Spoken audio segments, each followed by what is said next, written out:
Šta sad snimaš opet? Ne snimam te. Ti ćeš to opet sve na Face staviti. Da. Da snimam malo naš kvart.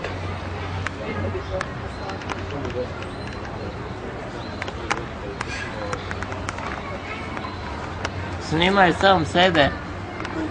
Sad ću tebe na Facebook.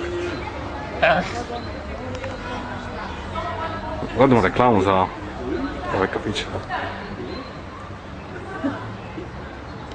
Ja prodajte.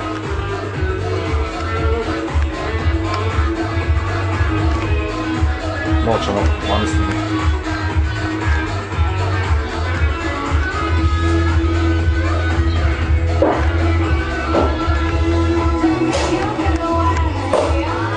Snimam kako ove balančiće, to ne kavati. Pušenje je zabranjeno.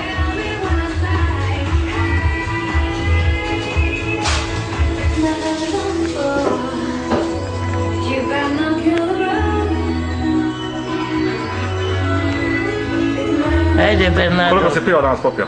Pića malo svom ljubavnom životu. Koliko si imao ovaj mjesec?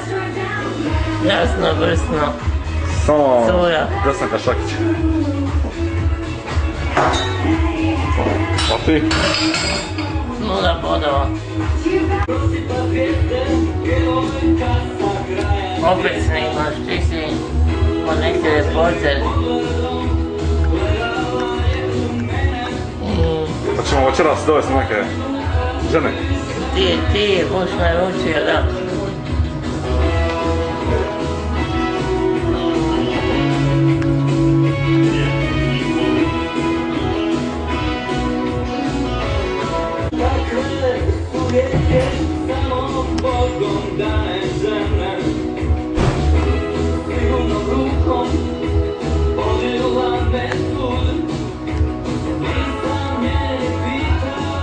Još? Dobio i upute i sve. Da, imam sve, pusto sve. I kutiju sve originalno. Odlično sve. Koji je to čovjek onda prodavao tako? Tu kameru.